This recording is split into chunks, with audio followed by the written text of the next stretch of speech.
네.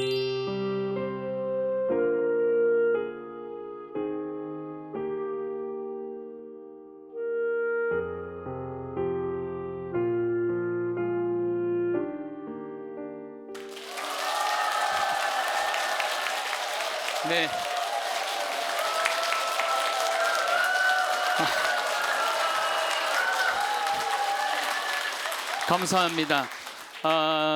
오늘 사순 제4주일 사순 특강입니다. 오늘 주제는 죄의 익숙함입니다. 여러분들이 이렇게 환호하면서 웃으면서 박수 칠 일이 아닙니다. 오늘 강의는 하나도 재미없습니다. 제가 오늘 아침에 죄에 대한 얘기를 좀 하고 싶었는데 지금 박성희 소아대레사라고 세계적인 성악가가 지금 와 계세요. 근데 그 할아버지가 임방울이라는 국창이세요. 1951살까지 사셨더라고 보니까. 그런데 이 국창께서는 돈을 100만 장을 쑥대머리 그런 거로 100만 장을 음반을 팔았는데 집에 돈을 한 푼도 안 갖다 줬대요. 그래갖고 일찍 돌아가셨잖아요. 그러니까 외할아버지 집이 굉장히 가난했대요. 근데 왜 집에 그렇게 돈을 많이 벌었는데 서민들만 찾아다니면서 노래를 하신 분인데 한 푼도 집에 돈 갖고 온 적이 없대요. 왜냐하면 가다가 거지들 있으면 거지들한테 다 나눠주고 집에는 한 푼도 안 갖다 주고, 그리고 일찍 돌아가신 거예요. 일찍 돌아가셨는데 국가에서 이제 국장이니까 국장을 해줬는데 전국의 거지들이 다 왔대요. 그래갖고 참 아침에 거지들이 돈을 모아서 상주한테 줬대요.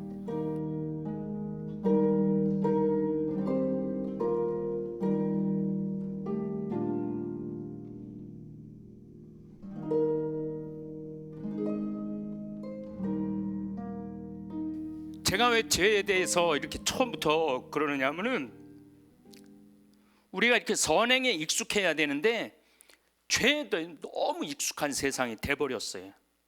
요즘 사람들은 선과 악, 죄와 벌, 정의와 불의의 경계를 구분하지 못해요. 그래서 돈과 권력만 된다면 죄가 분명한데도 죄가 아니라고 거짓말을 하면서 딱 잡아뗍니다. 여러분들 1년 동안 보셨잖아요. 그라프 목걸이를 배달했다고 했는데 안 받았다고 딱 잡아떼고 판사는 그럼 안 받은 걸로 해서 무혐의를 줬습니다. 판사가 이런 판결을 내니 세상에 정의와 옳고 그름을 어디에서 찾을 수 있겠습니까?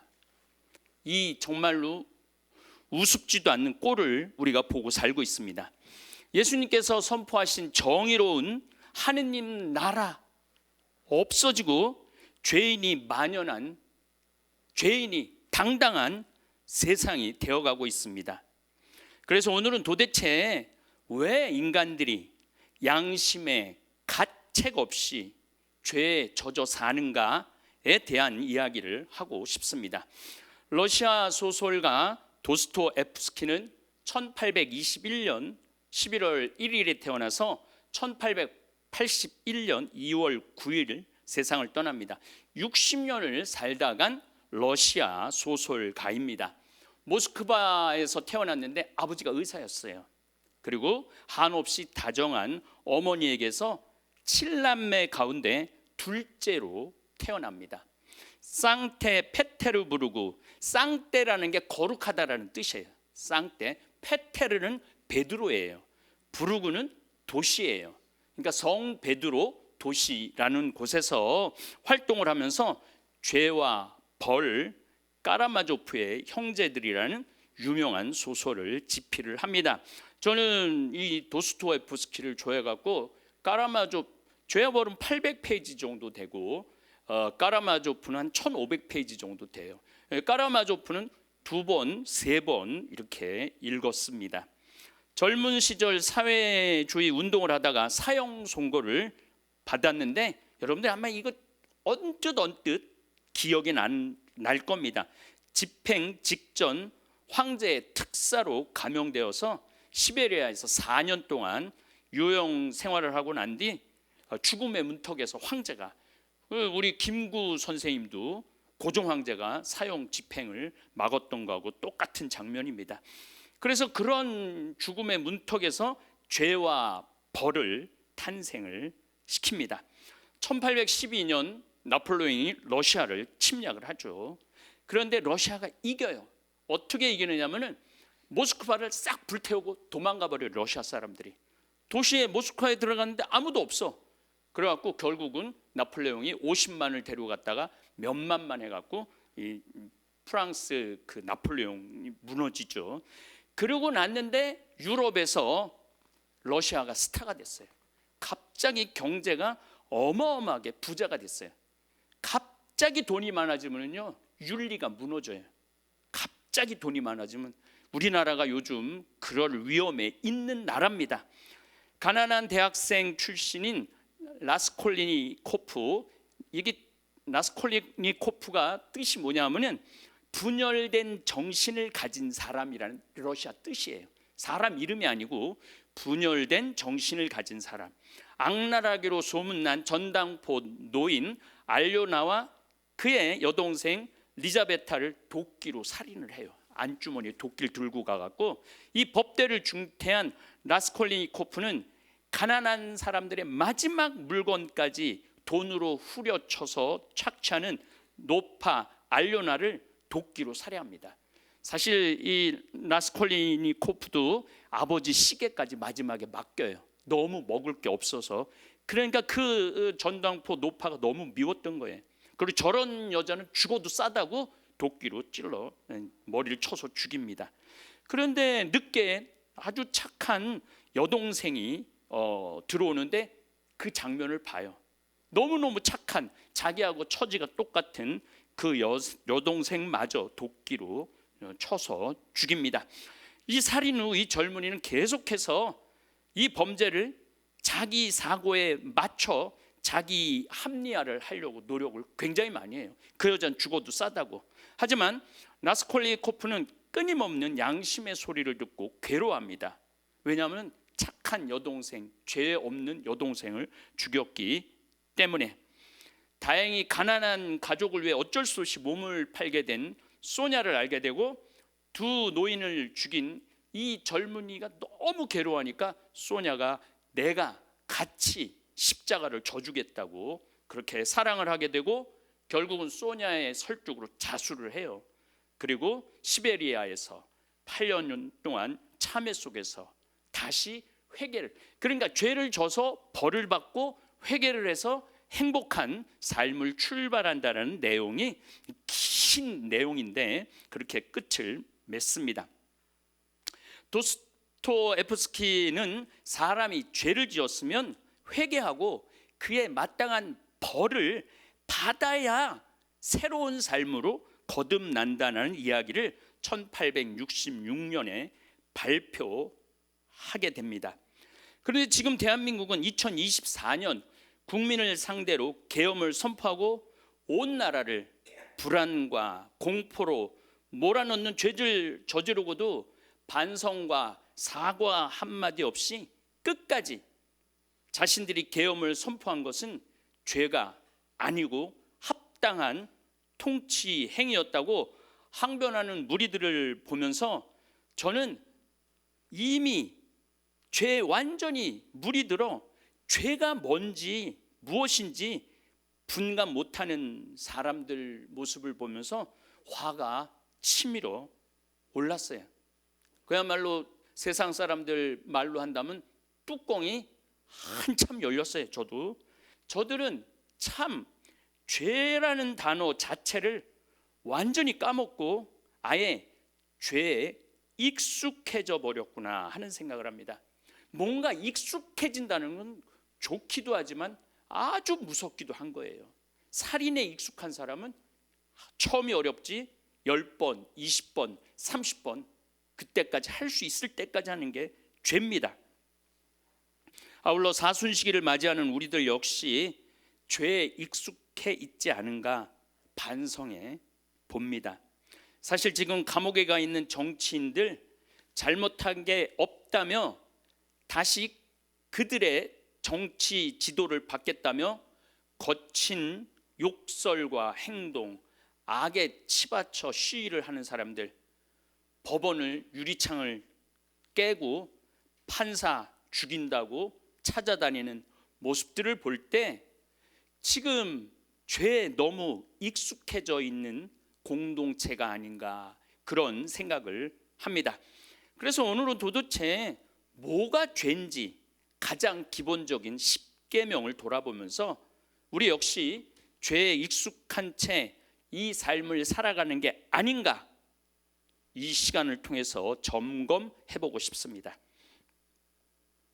10계명을 보면 1계명부터 10계명까지 해라 적극적인 게 3계명이 있고 하지 말라 이게 7가지가 있습니다. 1계명 한 분이신 하느님을 흠숭하여라 하라는 거죠. 3계명 주의를 거룩히 지내라. 4계명은 부모에게 효도하여라 입니다. 이제 하지 마라. 이 앞에 계명은 우리가 죄의 기준이 아니죠. 하지 마라 계명. 이 계명은 하느님의 이름을 함부로 부르지 마라. 이 계명을 현대인들이 가장 어기는 부분입니다. 하느님이 계시다면 세상이 이렇게 불편부당하냐? 이런 하느님이라면 나는 성당 안 나간다며 자기 합리화하는 사람들 많습니다. 또 제가 시국 특강 할 때 황창현 때문에 신부님이라는 단어는 아예 쓰지도 않아요. 황창현 XX 때문에 나는 성당 안 나간다. 그런 댓글이 보통 댓글이 한 10,000개 정도 달리면은 2,000개는 그런 댓글이에요. 저 욕하는 댓글이에요. 나는 황창현 때문에 성당에 안 나간다. 성당 발 끊을 거다. 나 황창현 때문에 성당 천주교 망했다. 하느님 안 믿을 거다. 저는 그 댓글을 볼 때 내가 대단한 인간이구나. 얘네들은 황창현하고 하느님하고 바꾸는 사람들이잖아요. 내가 얼마나 급이 높아. 하느님하고 나하고 바꾼다는데. 물론 이런 댓글 쓰는 사람들은 천주교 신자 아니라는 확신이 있어요. 저는 물론 그 중에서도 간혹 있긴 있겠죠. 이게 바로 하느님 이름 함부로 부르는 거예요. 아니 나 같은 미물 그중 정말로 정말 아무것도 아닌 어서 듣던 얘기 같은데 아무것도 아닌 나 같은 미물하고 어떻게 하느님하고 바꿔요. 이게 하느님의 이름을 함부로 부르는 죄입니다. 그런데 언제 하느님께서 서로 사람을 죽이는 전쟁을 원하셨습니까? 하느님께서 너희 국가들 서로 총 쏴서 러시아, 우크라이나 사람 죽이라고 언제 명령하셨습니까? 하느님께서 유대, 팔레스타인, 가자지구 서로 총 쏴 죽이라고 언제 명령을 했습니까? 인간들이 자기 욕심에 자기 분노에 서로 죽이고 착취하고 불법을 저질러 놓고 이런 세상을 만들어 놓은 하느님이라면 나는 하느님을 믿지 않겠다라며 당당하게 선언을 합니다. 이게 바로 하느님의 이름을 함부로 부르는 거예요. 이 세상을 가만히 바라보면 정말 전 많이 돌아다니잖아요. 지금까지 100개 나라를 더 돌아다니고 정말 온 세상을 돌아다니면 너무 아름다워요. 너무너무 신비로워요. 지난 12월 달도 잠비아를 갔다 왔는데 우기철의 잠비아는 더 아름다워요. 온갖 나무들이 꽃이 피고 푸르고 이렇게 아름다운 자연을 만들어 놓은 이 세상에서 우리 인간들은 이 우주를 자연을 먹고 사는 겁니다. 여러분들이 밥 3끼 드시는 것도 태양과 달을 드시는 거예요. 태양과 달을 먹는 거예요. 모든 식물들 쌀, 밀, 옥수수, 사탕수수, 커피까지도 태양으로부터 영양을 공급받아 우리 양식이 되는 거예요. 태양이 없다면 밀도 없는 거죠. 만약에 여러분들이 100칼로리 오늘 밀을 먹었어요. 그럼 태양열 100개를 먹은 거예요. 나 오늘 소고기 1000칼로리를 먹었어. 그럼 여러분들 태양열을 먹은 거예요. 그걸 칼로리라고 그래요. 그리고 만약에 달이 없었다면 지구의 생명은 존재할 수 없습니다. 달은 처음에 자전을 하지 않았습니다. 지금도 우리 지구도 자전을 하지 않았고, 그런데 45억 년 전에 테이아라는 엄청난 미행성이 돌지 않았던 지구에, 끓고 있던 지구에 와서 한번 탁 쳐요. 치면서 그때부터 지구가 돌기 시작을 한 거예요. 지구가 그때 달이 없었다면 안 돌았고, 앞쪽은 200도, 300도가 태양열을 바라보는 앞쪽은 200도, 300도였고 뒤쪽은 추운 걸로 마이너스 200도, 300도였을 거예요. 달이 있었기 때문에 지구는 자전을 한 거예요. 달이 있었기 때문에. 그렇기 때문에 생명이 살아난 것이죠. 그래서 저 태양을 우리가 먹을 수 있게 됐고 달을 먹을 수 있게 된 겁니다. 그런데 저렇게 태양이 뜨고 지구가 돌고 달 덕분에 갈라고 그러는데 가지 말고 나하고 살자고 그러는 바람에 달 덕분에 밀물과 썰물이 있는 거예요. 달 때문에 우리가 사는 게 많아요. 그러니까 지금 여러분들은 알게 모르게 매일매일 태양을 먹고 매일매일 달을 먹는 겁니다. 저 태양을 먹고 달을 먹는데 우리가 한 일이 뭐가 있어요? 주어진 선물이잖아요. 주어진 선물인데 그런 걸 감사하지 않으면서, 고마워하지 않으면서 하느님을 믿느니 내 주먹을 믿겠다. 주먹이 한 일이 뭐가 있어요? 태양을 만들었어요? 달이 만들었어요? 이 세상에 우리는 손님으로 초대받아 온 거예요. 하느님의 온 우주를 만들어 놓으시고 창조하시고 이 오묘한 섭리 속에서 살면서도 나는 하느님을 안 믿겠다, 하느님 감사하지 않겠다.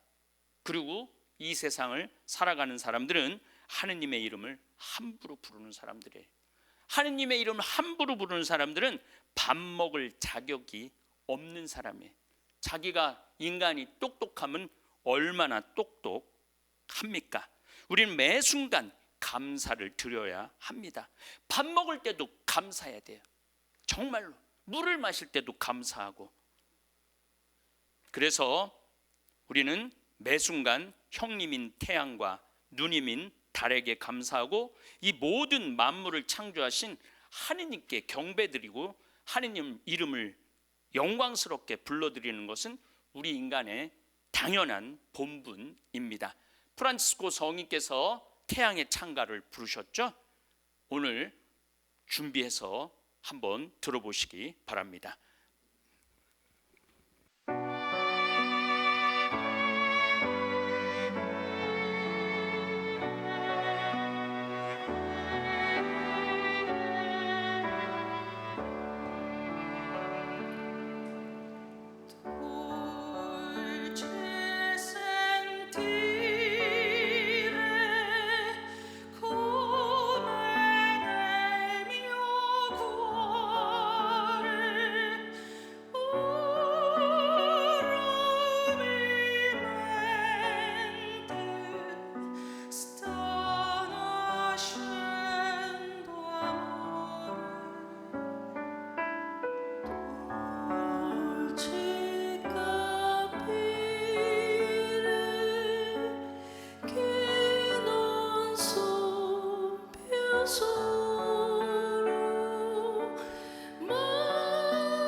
네,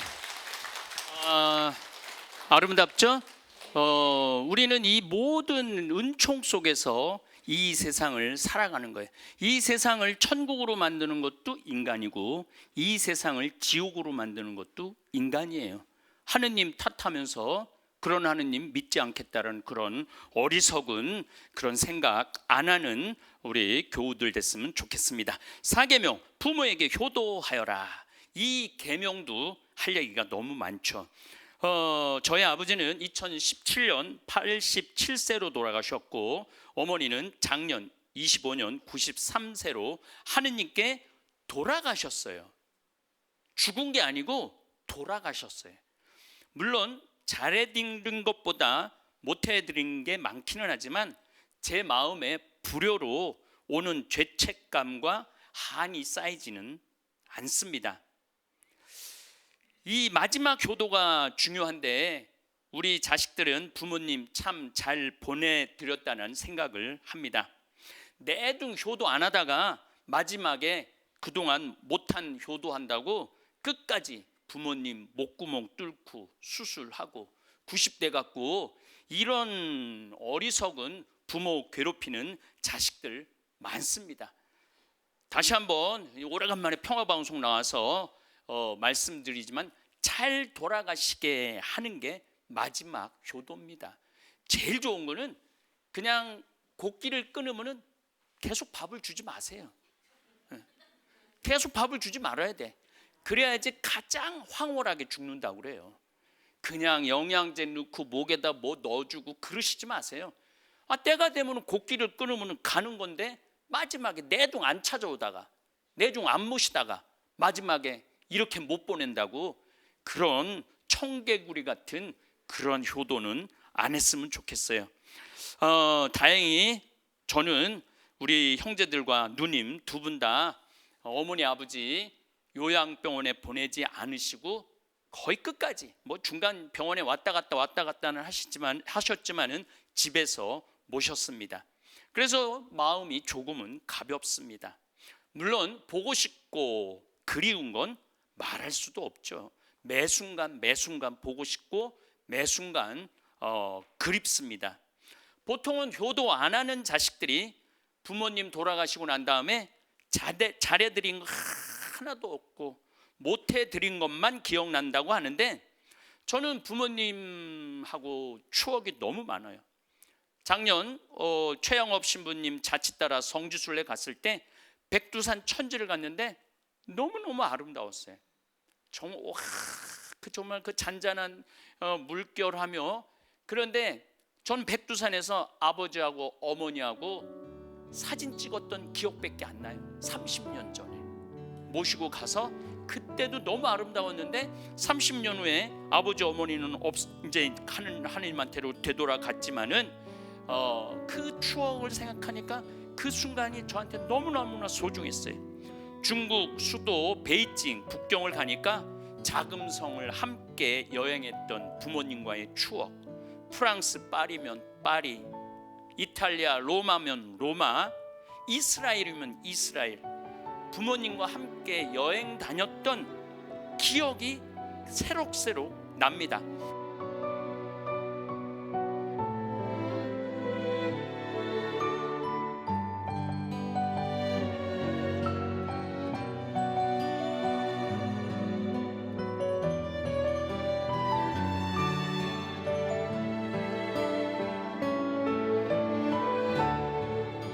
우리 아버지가 늘 저한테 말씀하시기를 우리 신부하고 함께 여행했던 장소가 텔레비전에 매일매일 나온다고. 그게 그렇게 인상적이었던 모양에 기억 하나를 지우지 않으시고 그대로 갖고 계시면서 웃으시면서 말씀하셨던 생각이 납니다. 부모님도 늙어서 여행 모시고 다니면 안 됩니다. 부모님 75세 넘기기 전에 할 수만 있다면은 65세에서 70세 부모님 나이 말합니다. 최적기입니다. 그러니까 자식들이 40에서 50세가 그때 부모님을 모시고 다닐 수 있는 마지막 기회입니다. 나중에 부모님 효도한다고 모시고 여행 다닌다고 80 넘으면요 다니기 힘들어요. 제가 제주도 너무너무 좋아해갖고 80 넘어서 어머니 아버지 모시고 제주도 가자 갈게, 이번엔 꼭 갈게 신부님하고 철석같이 약속하고 전날 전화가 옵니다. 자신이 없어. 그러니까 못 모시고 가는 거예요. 그러니까 지금 이 방송을 보는 40에서 50대 되신 자식들, 나중에 부모님 늙으면 그 고문이에요. 늙어서 모시고 다니는 고문하는 거예요.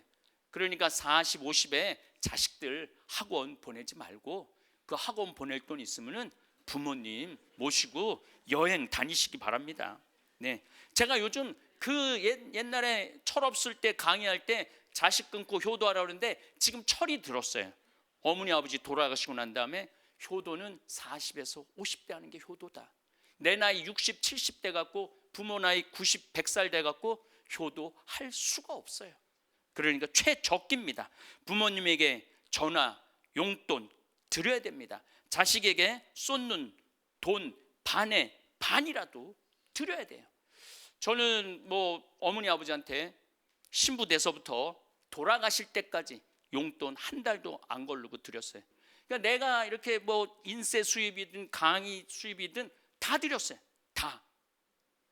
그런데 결국은 돌아가실 때 보니까 통장에 그대로 계셔요. 그래서 다시 나한테 다 왔어요. 네. 받아서 좋고 서로. 그런데 안 드리고 나면은 나중에 내가 왜 부모님한테 용돈 한번 못 드렸나, 그렇게 후회하지 말라는 거예요. 그러니까 여러분들 부모한테 효도하지 않는 것도 죄입니다. 그것도 죄예요. 내가 부모한테 받은 은혜 다시 되돌려 드리는 거. 그래서 우리 형제들한테 우리 어머니 아버지 우리 똥오 좀 다 받아냈다, 우리가 똥오 좀 받아낼 차례다. 그게 뭐가 지겹고 힘들다고 요양병원에 모시느냐. 그러지 말자.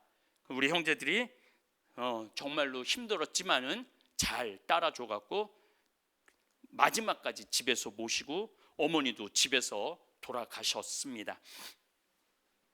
5계명, 사람을 죽이지 마라입니다. 육신을 죽이는 살인은 저는 생각해 본 적도 없고 여러분들도 생각해 본 적 없을 겁니다. 그러나 혹시 내가 말로써 상대방 영혼을 죽이지 않았나 반성해야 합니다. 죄와 벌에서도 돈이 없어 법대를 관두고 가난한 나날을 보낸 라스콜리코프가 60 먹은 악덕 전당포 할머니 알료나를 죽이고 그 살인 현장을 본 아무 잘못 없는 이복 여동생 리자 베파까지 죽인 건 명백한 살인입니다. 정당화될 수가 없습니다. 결국 소냐의 사랑과 설득으로 시베리아에서 8년 동안 감옥살이를 한 뒤 죗값을 다 치르고 난 뒤 도덕적 삶으로 소설은 끝이 나지만 살인은 안 됩니다. 그리고 12.3 내란의 정치인들을 수고해서 백령도 앞바다에 수장하려던 사람들도 그에 마땅한 벌을 받아야 정의가 바로 서는 나라가 될 것입니다. 우리 인간은 이 세상을 살면서 해야 할 일이 있고 하지 말아야 할 일이 있습니다. 이 해야 할 일과 하지 말아야 할 일을 구분할 줄 아는 게 정의를 똑바로 세우는 일입니다. 그리고 해야 할 일과 하지 말아야 할 일을 알기 위해서 성당에 다니는 거예요. 그래서 예수님의 진리를 깨달으려고 노력을 하는 거예요. 그래서 신앙생활을 하는 거예요. 그러니 하느님을 믿느니 내 주먹을 믿는다는 이 사람한테 해야 할 일과 하지 말아야 할 일을 어떻게 구분이 되겠습니까? 다시 말씀드려, 옳은 일은 옳은 일이고 옳지 않은 일은 옳지 않은 일입니다. 2024년 12월 3일 국민이 대한민국을 수호하라고 국군 통수권을 쥐어줬는데 군인과 경찰들에게 총과 제압봉을 들려 국민들에게 총뿌리를 들이대라고 명령한 계엄령은 하지 말아야 될 일이었습니다. 이진관 판사님은 국민을 상대로 한 내란은 끝도 없이 살인을 저지르는 통치를 시도한 대통령과 그 동조 세력은 하지 말아야 할 일을 했다고 이야기를 하고 무기징역을 내렸죠. 그래서 그럴 때 정의가 똑바로 쓰는 거예요. 흐리멍텅하게 이 나라가 재판이 정의가 똑바로 쓰지 않으면 이 나라는 죄에 익숙한 나라가 될 겁니다. 제가 폴란드를 지난 요한 바오로 2세 교황님 생가를 너무너무 가고 싶어서 갔는데, 우리가 폴란드 하면 공산국가 이렇게 하는데 내가 그들의 신앙생활을 보고 얼마나 부끄러웠는지 몰라요. 챙스토바라고 성모님, 이 이슬람 사람들이 칼로 2번 해갖고 성모님 상처난 그림, 그 너무너무 사연이 많은 거길 갔는데 새벽 6시에 학생들 200명이 새벽 미사로 왔어요. 그리고 7살, 8살짜리 아이들이 성당에 와도 엄마도 무릎 꿇고 아버지도 무릎 꿇고 아이들도 무릎을 꿇어요. 그러니까 그 나라는 굉장히 윤리적으로 특별한 살인도 없고 신앙이 철저하기 때문에 그래요. 근데 우리는 신앙을 너무 정치적으로 이용하고 세상적으로 이용하고 하느님이 정가운데 있어야 되는데 하느님이 저 끄트머리에 있는 경우가 너무나 많습니다. 여러분들에게는, 저에게는 하느님이 내 인생의 정가운데 모시고 살아야 된다는 생각을 합니다. 6계명 간음하지 마라. 이 계명부터 참 짓기 쉬운, 저지르기, 범죄하기 쉬운 계명입니다. 참 어려운 계명입니다. 이렇게 개방된 세상에서 살면서 남자, 여자에 대한 유혹을 뿌리친다는 게 어려운 일입니다.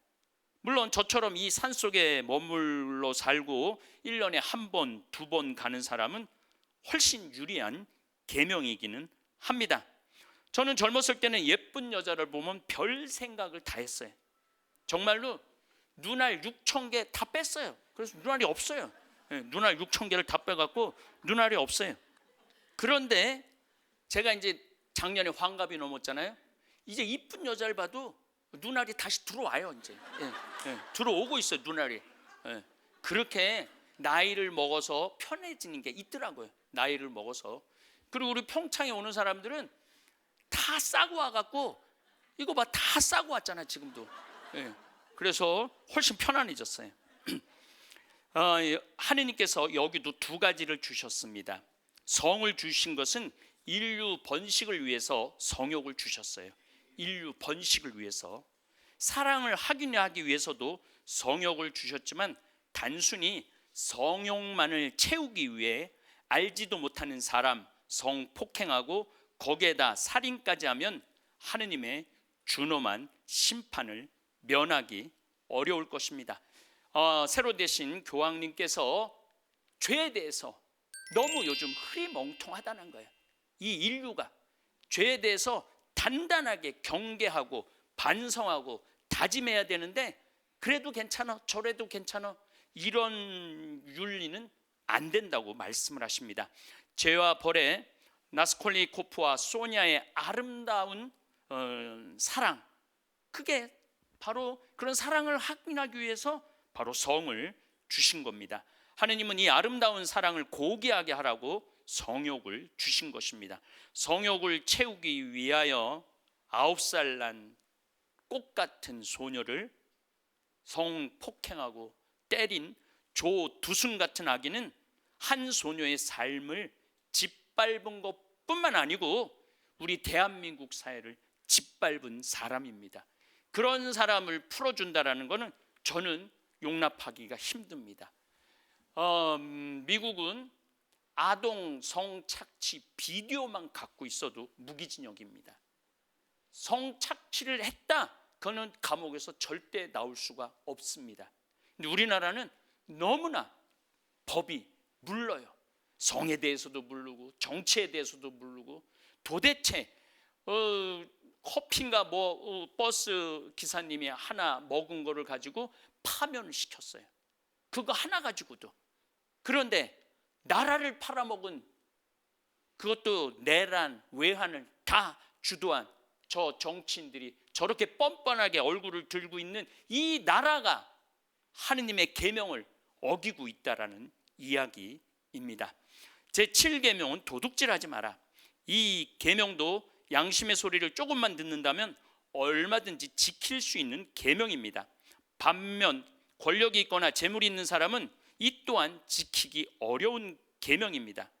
늙은 부모님에게 용돈 안 드리는 것도 도둑질입니다. 세금 떼 먹는 것도 도둑질입니다. 가난하고 굶주리고 병들고 헐벗고 감옥에 갇힌 사람 외면하는 것 역시 도둑질입니다. 눈에 보이는 도둑질도 많지만 눈에 보이지 않는 도둑놈들도 수도 없이 많습니다. 보이스피싱, 밀가루 설탕 단합, 땅 투기, 아파트 투기, 이게 다 가난한 사람, 젊은 사람들 미래를 도둑질하는 겁니다. 그래서 매일 저 자신도 나도 모르게 도둑질에 동참하지 않나, 이런 반성을 참 많이 합니다. 저도 젊었을 때 제 경제적인 관념이 약간 약했을 때 수도 없는 도둑질을 했던 것 같아요. 그런데 40이 되면서 나이를 먹으면서 세금도 떼어먹으면 안 되고, 또 저는 수도 없는 많은 분들이 잠비아를 도우라고 봉헌을 합니다. 그거 1원도 도둑질하면 안 된다고 매일매일 결심을 합니다. 죄에 익숙해지면은 그게 내 주머니 네 주머니 구분이 안 됩니다. 그때부터 죄를 짓기 시작하는 겁니다. 아까 임방울 국창에 대한 얘기를 하다가 제가 울먹했는데, 그렇게 거지들한테 그 많은 돈을 다 나눠줬대요. 그러니까 거지 연합회가 있대요. 거지 연합회에서 회의를 해갖고 우리 조의금 하자고, 그래서 거지들한테 조의금을 받았다고 그래요. 그러니까 그 국창께서는 그 가난한 사람들을 한순간 집에 한 푼도 안 갖다 줬다니까. 선행에 익숙하면 그렇게 돼요. 죄에 익숙하면 6천만 원짜리를 받아도 2천만 원짜리를 받아도 그게 나쁜지 구분이 안 되는 거예요. 제가 요즘 이런 대한민국의 이런 증상을 보고 제일 잘못한 사람이 누구냐? 종교인들이에요. 우리 신부들이에요. 신부들이 옳고 그름, 정의에 대해서, 죄를 짓지 않는 것에 대해서 강력하게 가르쳤어야 돼요. 그런데 그런 윤리의 기준이 없어진 거예요. 이 눈치 저 눈치 보느냐고. 제8계명 거짓 증언을 하지 마라. 이번 내란 재판을 보면 정부 중요 조직의 책임자라는 사람들이 일만 열면 거짓 증언을 합니다. 저는 계엄 선포문을 뒷주머니에 넣었다 안주머니에 넣었다 흘깃 봤다, 그런 사람들이 이 나라를 책임졌다라는 사실, 그거 정말로 부끄러운 일입니다. 하느님께서 하지 말라는 짓을 뻔뻔하게 다 했습니다. 결국 한 달 후에, 2달 후에 드러날 사실을 알고도 거짓말을 하다가 CCTV의 장면을 보고 그 다음에 인정하는 모습을 볼 때 이들은 십계명의 가치를 전혀 모르는 사람들, 십계명의 한순간이 얼마나 무게가 있는 건지 묵상하지 않고 마음속에 새기지 않았던 것이죠. 모세는 돌판에다가 새겼어요. 십계명을 돌판에. 우리는 이 십계명을 심장에 새기고 살아야 돼요. 그래서 거기에 어긋날 때 내가 괴로워하고 고통스러워해야 됩니다. 설사 이 세상에서 내 거짓말이 들통나지 않을 수 있지만 마지막 날 하느님 앞에서는 들통이 납니다. 우리는 거짓과 이순으로 둘러싸여 출세하고 나약한 사람들, 착취하는 인간들에게 하느님이 무섭지도 않느냐, 하느님께서는 너의 모든 악행을 다 기억하실 거다라고 말하는데 맞는 말씀입니다. 하느님께서는 다 기억하십니다. 지금 감옥에 가 있는 사람들은 기결수고, 지금 거짓이 들통나지 않고 살아가는 사람들은 미결수입니다. 우리는 모두 저를 포함해서 이 세상을 살아가고 있는 미결수입니다. 마지막 하느님 앞에서 기결수가 될 수도 있습니다. 제9계명은 남의 아내를 탐내지 말합니다. 요즘 너무 오래 살고 이동의 자유 범위가 너무 넓기 때문에 이 계명 또한 지키기 만만치 않습니다. 조선시대만 해도 앞동네에서 뒷동네 이동하는 자유도 없는데 이제는 한국뿐만 아니라 서울, 부산, 대구뿐만 아니라 온 세상을 돌아다닐 수 있으니 만만치가 않습니다. 동네를 돌아다니면서 남의 아내를 탐내는 시대가 아니라 도시를 돌아다니면서 온 세계를 돌아다니면서 남의 남편, 아내를 탐내는 경우도 있습니다. 그래서 우리는 모두 깨어 기도해야 합니다. 그리고 마침 기도를 하면서 하늘 우러러 한 점 부끄럼 없는 삶을 살았는지 반성해야 합니다. 제10계명, 남의 재물을 탐내지 마라. 부모 재물 탐내는 것도 남의 재물 탐내는 일입니다. 내가 벌은 돈으로 먹고 살아야 하는데 눈먼 돈 많다고 그 눈먼 돈 찾아 먹겠다는 심보를 가지면 안 됩니다. 생태마을 직원 80명입니다. 평균 나이가 31.5세입니다. 이 직원들이 강원도 평창과 영월에 와서 또 아프리카에 가서 열심히 일을 하고 있습니다. 회사도 유지되어야지만 이 젊은이들 노동을 착취하고 싶은 생각, 도둑질하고 싶은 생각 전혀 없습니다. 노동을 착취하는 것도 남의 재물을 탐내는 것입니다. 그래서 제가 줄 수 있는 최대 임금을 주고 복지 정책도 많이 만들어 놓고 있습니다. 제가 26년 지난달 월급을 통계를 내봤어요. 직원이 80명인데 남녀 차별하지 않고 학력 차별하지 않고 평균 월급을 나누어 보니 420만 원이에요. 그러니까 420만 원을 80명의 직원들이 나눠 가지고 갑니다. 여기 직원들에게 여기는 천주교 종교시설이니 너희는 희생 봉사해라. 나중에 잘해줄 테니 지금 인내하고 살아라. 다 새빨간 거짓말입니다. 지금 잘해주지 않으면 나중에도 잘해줄 수가 없습니다. 어떤 핑계가 생기거나 어떤 상황이 발생할 수 있습니다. 지금 잘해줘야 됩니다.